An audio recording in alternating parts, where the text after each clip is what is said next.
Hello. All right, about time for us to go live once again. It's time for one on one. Thank you so much for tuning in once again. We appreciate each and every one of you.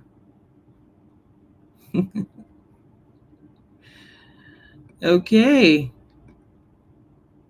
Hello and good evening. It's one on one. My name is Titi Oyinsan, and we do what we can to go live with really interesting conversations.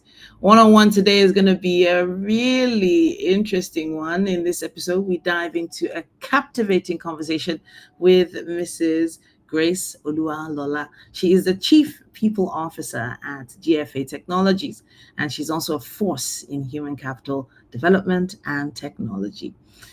This discussion is going to explore how we can leverage on tech and human capital development to build a more inclusive and possibly innovative future for the next generation.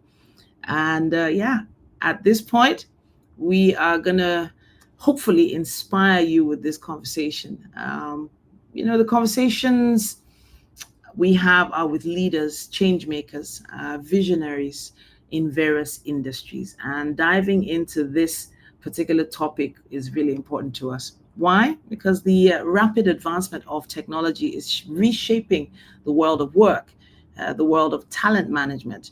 And as businesses strive to stay competitive, the integration of technology into human capital development is becoming increasingly crucial. At the same time, there's a growing recognition of the importance of nurturing the next generation, particularly in underserved communities.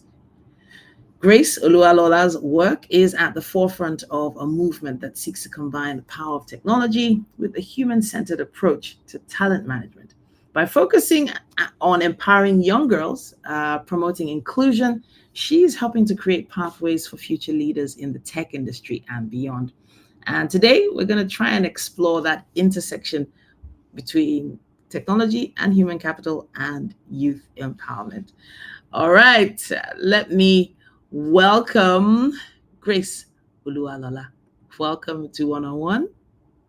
Hi, Titi. Thank you very much for having me. How are you doing today? I'm fantastic. Thank you for taking our time to talk to us today. Wow, wow, wow, wow. My pleasure. Welcome to One on One.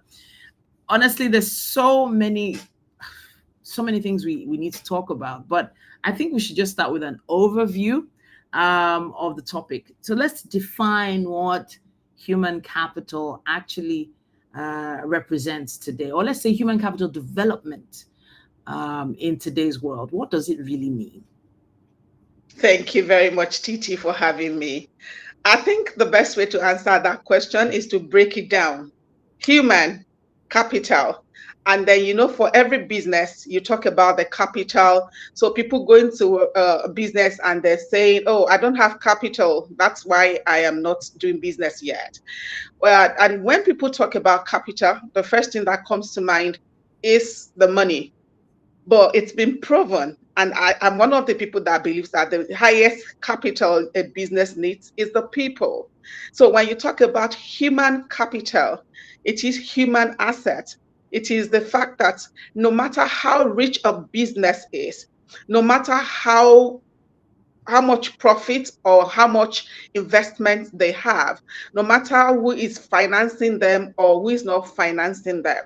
If they get the people part of the business wrong, then the business may be heading towards extinction.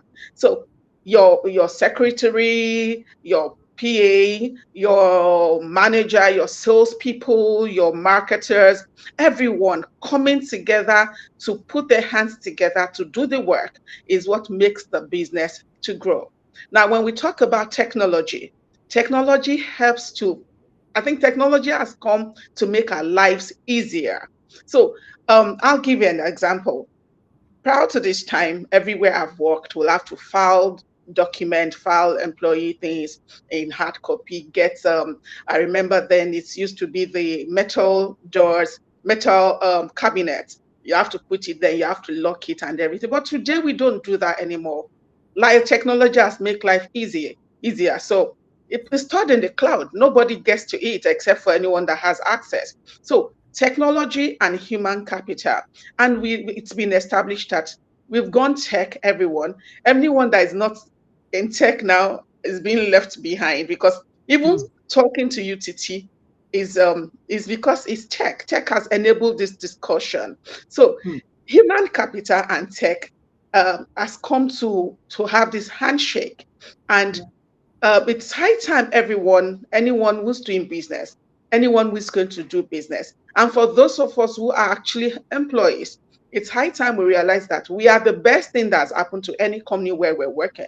And it's mm, high time for organizations to know that the best thing they can have, the best of their assets, is not in the cars, is not in the chairs, is not in any other thing they have, including their private jets, but the mm. people. So that's why, before it used to be personnel management, Yeah. but now it is human capital. So that thing, and then you said something earlier. So is that we're saying talent, and Mm, talent is what we need. So human capital. So that's why I'm very interested in this topic today, this evening. That okay, how does human capital and technology work together? And but let me let you ask, maybe no, give I'm feedback so or ask happy. more questions. I'm happy about your enthusiasm on the topic. So for those that don't understand what chief people officer means, in a more traditional form of business, would that mean HR, head of HR? Yes, Yeah. head of So HR. That's has it. also evolved. So Yeah, you end up managing not just personalities, not just personnel, but people. And now you are yeah, the chief people officer. I feel like that's yeah, a very modern take on things. But I think the ethics are indeed the same. But I guess the methods we're using have to evolve.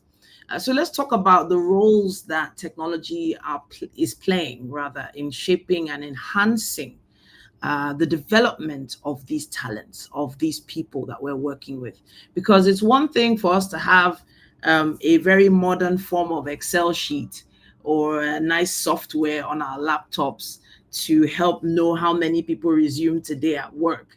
But then development of these personnel is taking it a step further. Talk to us yes. about Right. Thank you very much, Titi.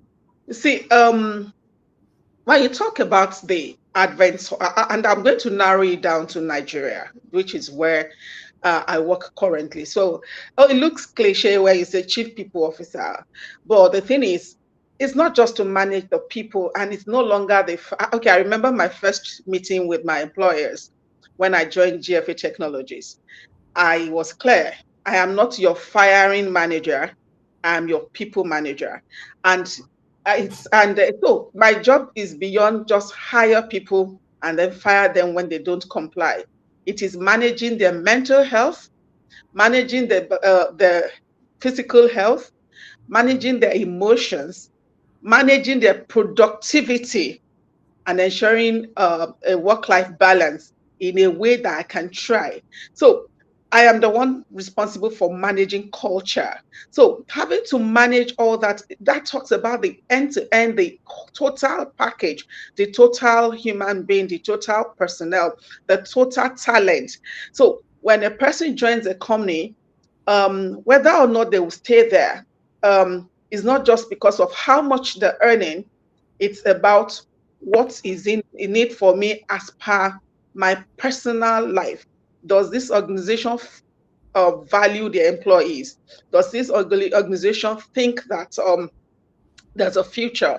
And without technology, we can only do little. Yes, you do one-on-one here and there, but with technology, you can manage a lot of these things. You can do the times when you have to do maybe get opinions. You have to maybe send some forms. Recently, at my company at GFA Technologies, we were even looking at the area of personality and how it affects our work.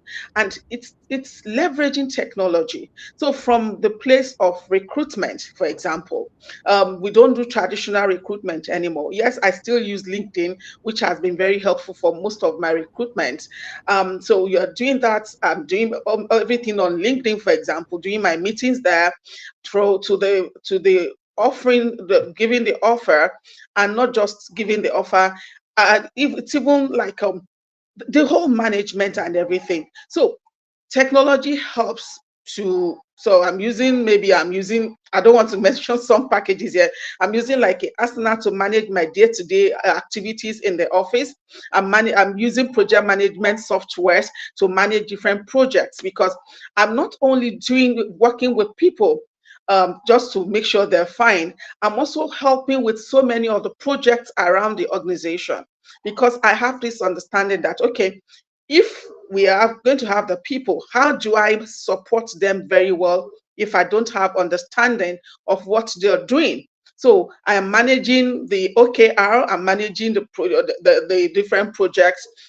When they're talking about the software we're developing, I know what software means. So it's not like, oh, don't worry about HR, she doesn't have to be here. I am at the forefront of everything.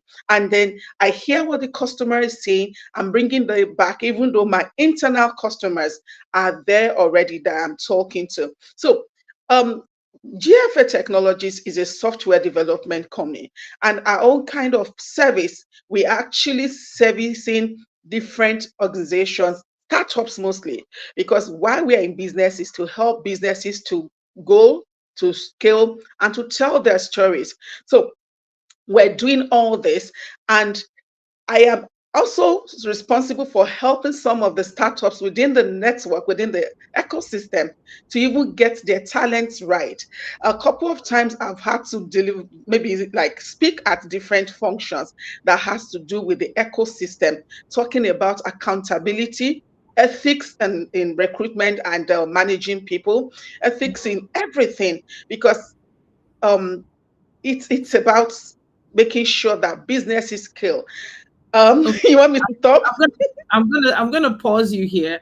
I'm trying not Okay. to cut you because I'm enjoying everything you're saying, and my only worry about personal management, HR, people management is that once you add tech to this, doesn't it feel like you have yet another watchdog looking over your shoulder? The average member of staff in companies here in Nigeria, I don't know if it's the same abroad, they assume that, HR is the watchdog. HR is the one Hmm. that's going to call you out. HR is the one that's going to find a fault in you coming 5 minutes late. And once you add technology to that, it's like, okay, they're upping their game. There's some things I cannot hide from anymore, or there's some secrets that are going to be out in the open. I don't know if what I'm saying is connecting with you.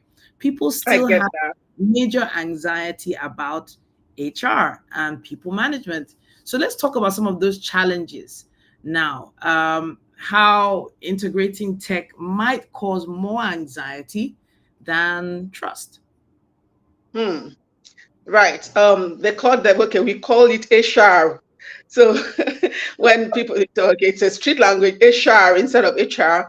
And yes, there's the case of trust, lack of trust with HR, because some HR have not represented very well. I must say that.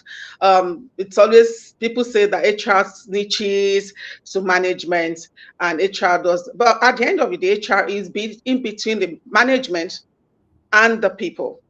Now, if you find yourself as part of management, it's even easier. Okay, it's even worse, because then it is them against us. However, I think it's in the open communication.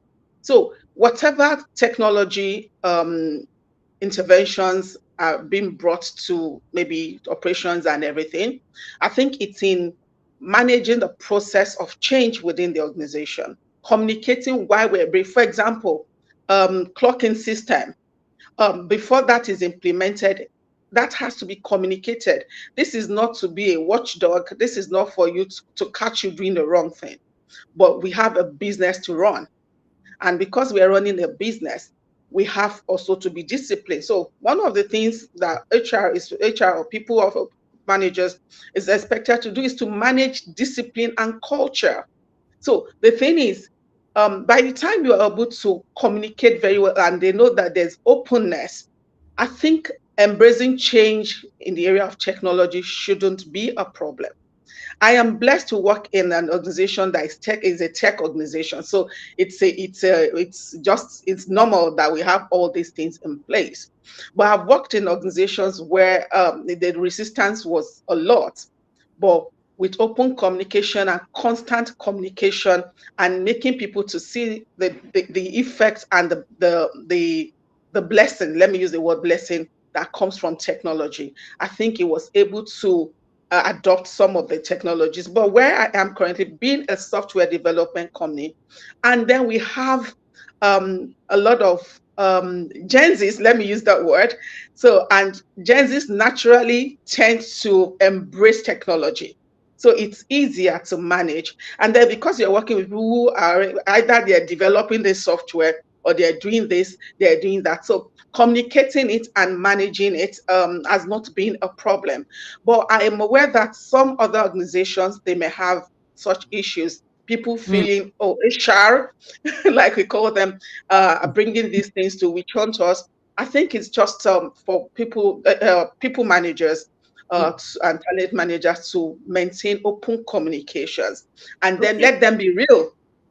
So being real to the people you're managing, being real to management on the other hand, explaining, letting management know what is ethical, what is doable, what is professional. So it's not everything that you're told that you take, oh, yes, let's go on. You have to reason it.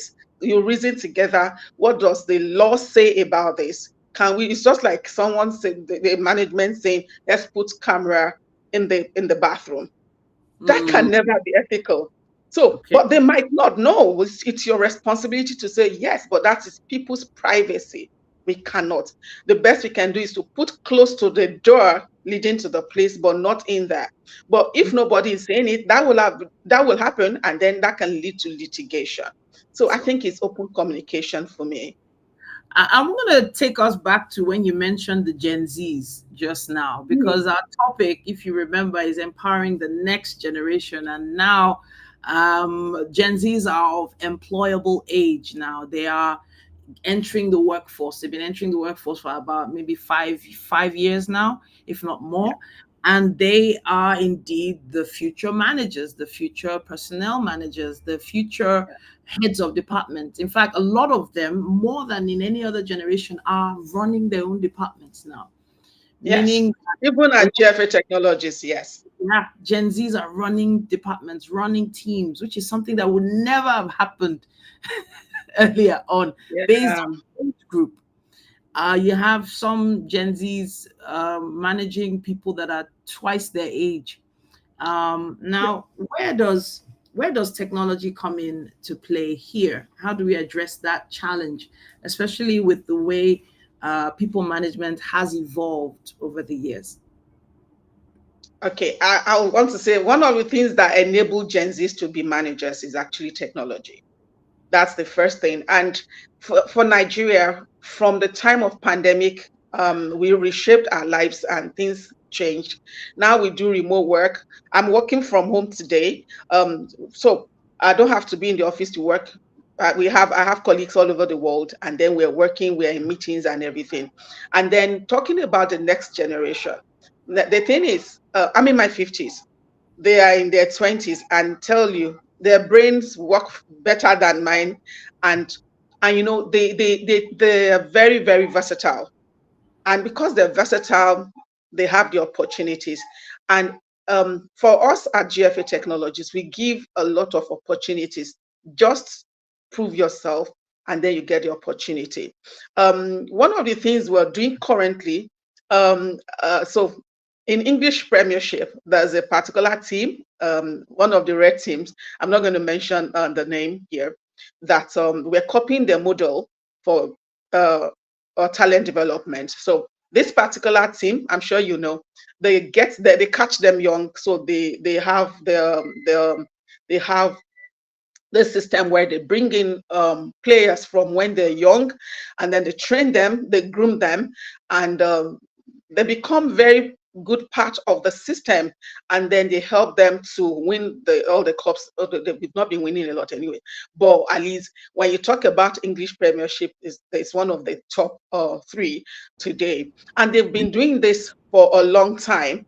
And so recently we felt, what do we do?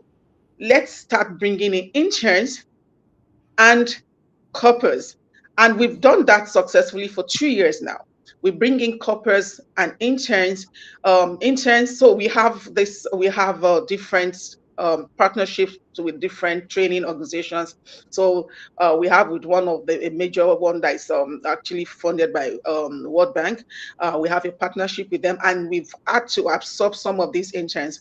As a matter of fact, everyone that's interned with us, we've absorbed, and they've gone to do a lot of good things within the organization. Now they're very young when they come in, and they're still very young, and with their productivity and proving themselves, we had to promote people to head some other departments. So it has nothing to do with it. It's just about, and technology actually helps to measure productivity. It makes it easier. So with technology, it's not a case of, I don't like his face, he didn't greet me this morning. You will know this person is performing because the metrics are there for you to see. So it's really, really, for me, it's technology has come to stay. And then when you look at the prompts you get, I use generative. I actually even did a course on generative AI recently, and it's blew my mind the things AI can do for me, even Yeah. as a people manager. I'll deliberately type in some things, and then when it gives me, I'll just be like, wow, this is good. It saves my time. So if I Sure. need to make, for example, have a presentation, I just put what I get it in Word format, drop it in one of the this thing, and then it creates Sure. my PPT for me. I just download, and then I'm standing before people presenting, and oh yeah, I'm looking, and for me, that is it. And currently, my company, we are training over 100,000. I'm Wow. just trying to be very modest. So we Wow. have the FGN Alert, which has been running since last year in partnership with Wema Bank. We So did have you the say NYC alert? FGN Alert, Federal Government of Okay. Nigeria. So FGN Alert. So it's a Okay. training program that aims to train 1 million youths on tech-enabled skills. And Sure. that is running on our platform. So we are the technology partner for that project. Then Yeah. there's the NYC Alert, and that's even for partners. Now we are running our own. So we have the Lagos State Upskill Program, LAGUP, Lag and up. every Okay. LAGUP, yes, it started last month. Then there's LAGUP, there's Gateway, that's the one for Ogun State. There's Kaduna State Skill Program.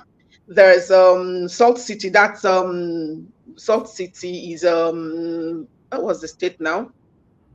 Oh, So this is lag up you were talking Ebonyi. earlier. There's Ebonyi State, and next week we're actually even launching the same thing in Osun State. So all this we're doing is to catch them young, male and female, bring them into technology. And the reason why we're doing this is it's not everyone that will have the opportunity of a relocation, japa, like they say. So you can be in Nigeria and earn what your counterparts in the US will be earning. And imagine if I'm sitting here, I'm earning $2,000. Let me even be let me be modest.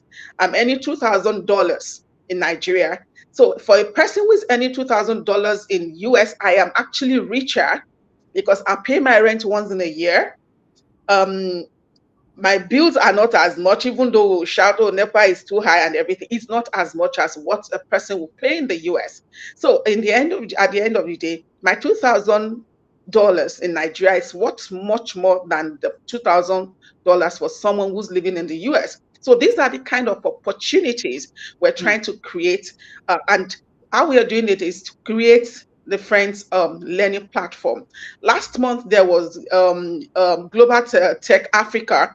I was blessed to be one of the facilitators. I actually facilitated a boot camp on employability, where I was talking about, yes, you are going through training, but how do you do your CV? How do you do okay, at least let the CV even get you through the door? How do you manage interview process? And then how do you manage your work when you get the job? And it was really explosive. I'm still getting a lot of DMs since then. I'm still getting a lot of people saying, yes, your session really helped me.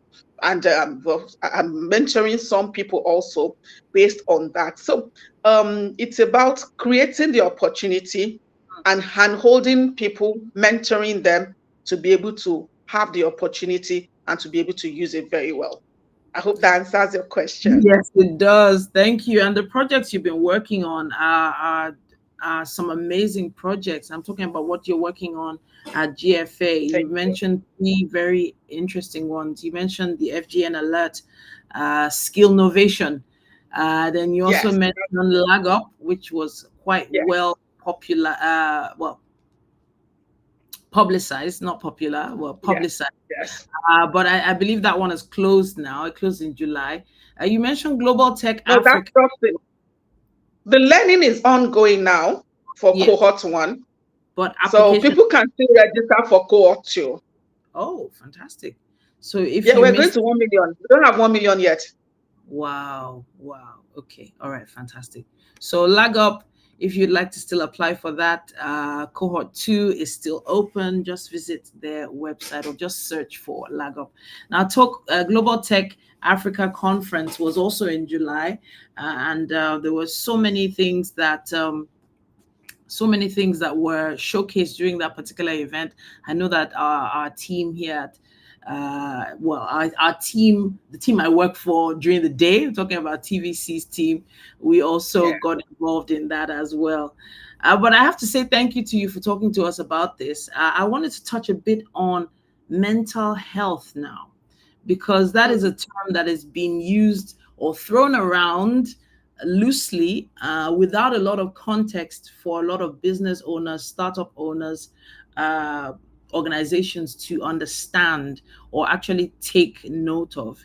There are some companies who don't think of mental health as an issue at all, but as a As an issue people, at all, but as a people, is that you?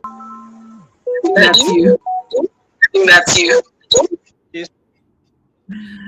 It's fine if it's you. Technology.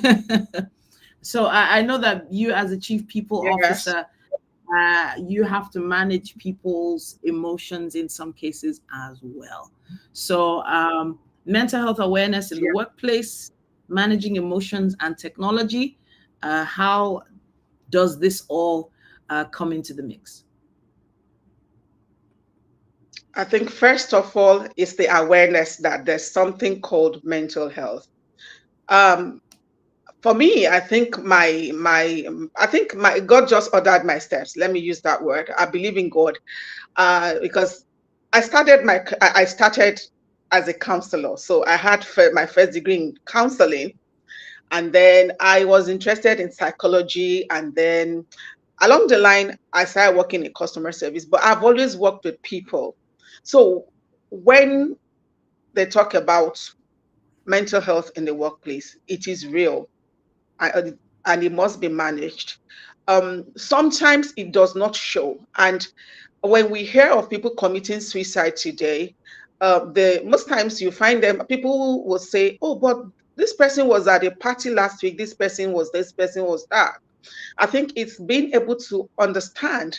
And then those who are going through mental health, being able to open up. Of course, there's the stigma in this part of the world. If you say, oh, I'm going through mental health, the first thing that comes to so many people's mind is the person is nuts. But creating awareness in the workplace that, yes, there is mental health. And most of the things that can cause it can just be hardship, burnout, and everything. It might be health. It might be anything. So for I'll say for as a people person, I learned to read the mood. I learned to read the body language. I'm the one that if okay in my office they know I'm the clown. I play a lot. I move around a lot, and most times when I'm moving around, it's not like I have nothing doing at my desk. Is to feel the pulse of the people, see the people, and if I see your face is downcast, the first thing I'll do is pull you out. Hi, what's going on? Come to my office. And then I ask questions. What's going on? How are you doing? How's everything? Some people open up, some don't. But even when they don't open up, I know how to throw in one or two words of encouragement to let them know that, oh, yeah, you're the best. And um, unfortunately, the workplace is where we stay mostly for our waking days. So 9 hours at work. So that's a lot. We sleep at home, but we wake up mostly at work. So it's a lot of responsibility on companies, and we should not leave it to the human resources person Mm, alone. I'll mm, say managers, line managers, learn to be emotionally aware, learn to be emotionally intelligent. It takes a lot of emotional intelligence to identify. And for those people who you may not actually, some people don't even know it's mental health they have, issues they're having. They just think they're stressed, and then they start from paracetamol to taking some other medications. They self- start from doing these and before you know it, they become all over. They're all over the place. But when there's someone who's always Mon- listening ear, I yeah. think people speak up. So managers of people don't leave this to HR alone. Directors, business owners, either big or small, please learn to read your people, Mm, and then it's upward too. mm, People learn to read your leaders. We've seen leaders, business owners, millionaires who are committing suicide. And we always think, oh, the rich have it all together, but the rich also cry. So I think it is for us to all be human. Let's bring humanity to the workplace. Let's be more humane in all our policies, in the way we handle people, mm, in the way we talk to people. Some people talk down on people, and they put them under a lot of pressure. mm. Yes, there's a place of pressure in the workplace. I always joke that people put on their CVs ability to work under pressure. Please take it out. Nobody Wow. should work under pressure. You should work and enjoy your job. There's Wow. no need to put the pressure there.